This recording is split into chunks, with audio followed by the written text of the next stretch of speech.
Does anyone have any questions about the process or anything before we go to the next clip? Pretty much done. Okay, yeah. What's the threshold of like city area to, this is that? Like, how off is it going to be before they say good enough?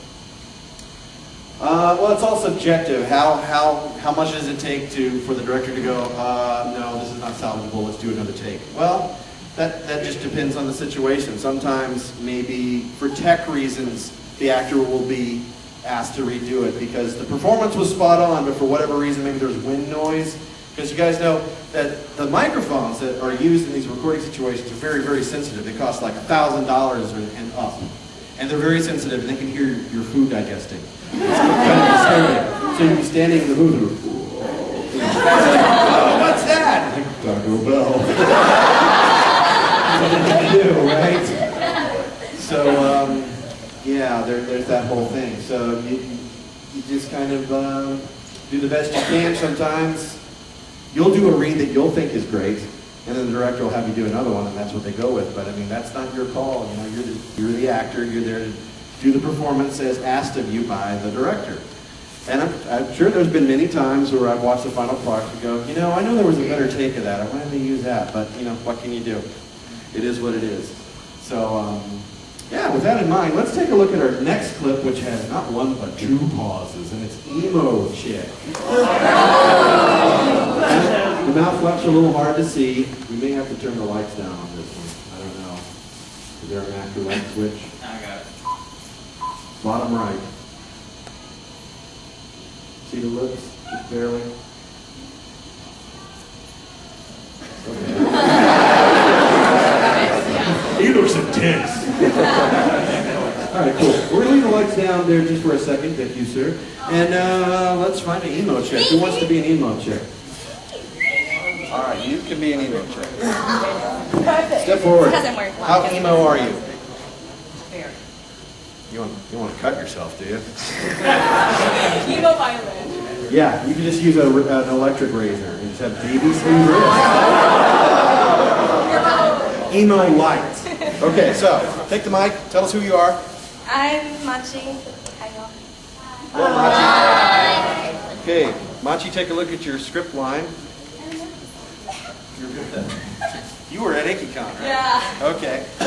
Would you like to preview the clip again? Yeah. Okay, watching again.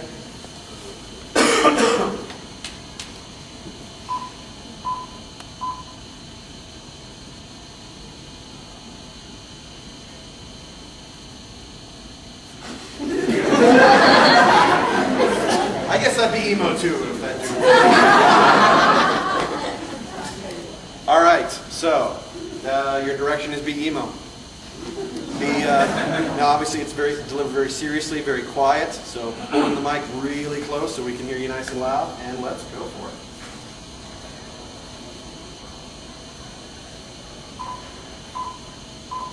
I know, lady, and I'm sorry, but you should really consider not saying right now.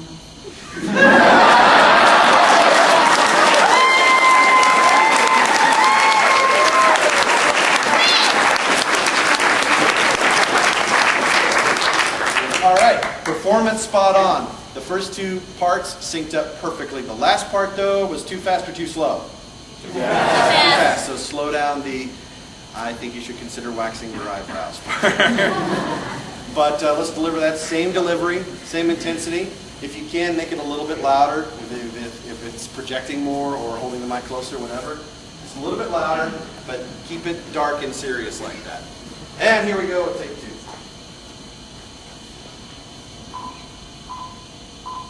I know, lady, and I'm sorry, but you should really consider waxing your eyebrows.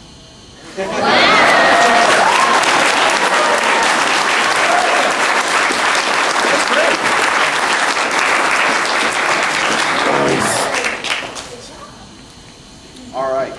Our next clip is something that actually trips some voice actors up, and I'm talking in a generic sort of way, not this clip in particular, but doing physical reactions, physicalizing things like doing fight sounds, or in this case of this clip, it's the actor being choked. And believe it or not, we've had people volunteer and they've kind of sounded awkward doing the choke sound. They'll sound like they're trying to have a baby. Or it just doesn't sound right.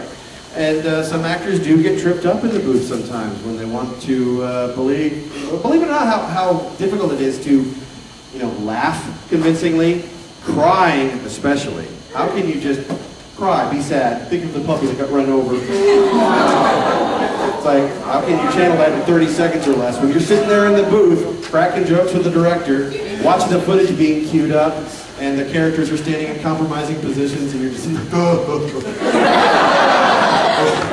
oh, be sad? Okay. No, Kyle. Let's do that again, and this time let's not suck.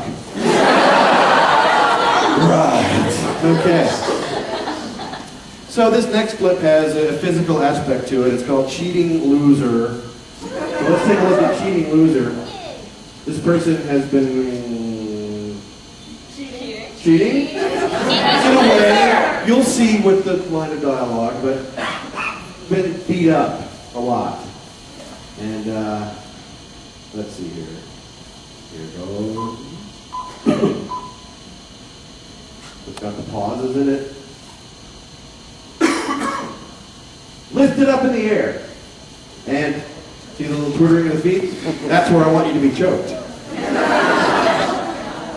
So, something that has to be added to this performance is not only acting, but we want the sound that you're tired, you're exhausted, you have just been pummeled to death. Not literally, but you've been punched a lot of times by this other person.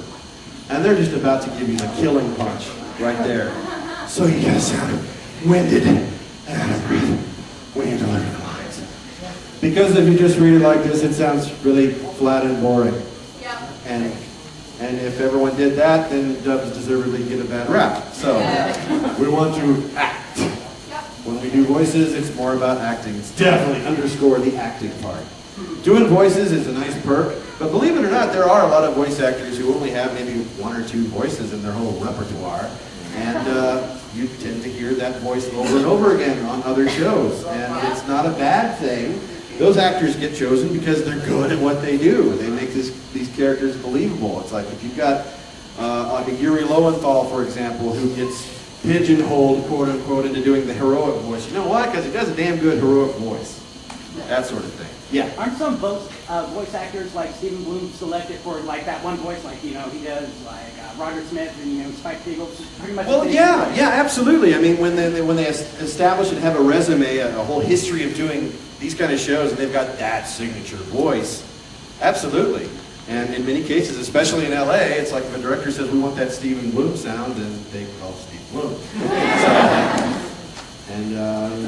That's just kind of how it goes. But don't feel compelled. I mean, we're here having fun. I'm saying, do a character voice if you want. Don't feel compelled to do a wacky, zany, cartoony voice, because again, it's not about that. The guys who can do a million voices, the Scott McNeils of the world, the Mel Blancs, and all that, I mean, that's a very niche thing, but it does not discount your talent or your abilities as an actor to bring a dialogue and a character to life. So just keep that in mind. So with this, again, the only physicality I want bringing to it, I'm not going to worry about accents or anything. I just want you to sound like you've been put through the ringer. I want you to sound winded, tired, you've been punched a lot, and you're about to give up. And then at the end, you get hoisted into the air like a, some straining sound as you're lifted in the air. And then when you see the shot of the feet dangling, I want to hear, even gurgling